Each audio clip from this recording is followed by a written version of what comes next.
والشمس وضحاها والقمر إذا تلاها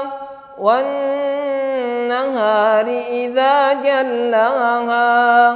والليل إذا يغشاها والسماء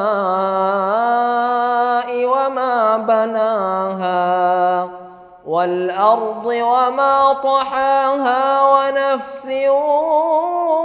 وما سواها فألهمها فجورها وتقواها قد أفلح من زكاها وقد خاب من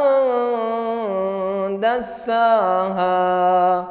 كذبت ثمود بطغواها إذ انبعث أشقاها فقال لهم رسول الله ناقة الله وسقياها فكذبوه فعقروها فدمدم عليهم ربهم بذنبهم فسواها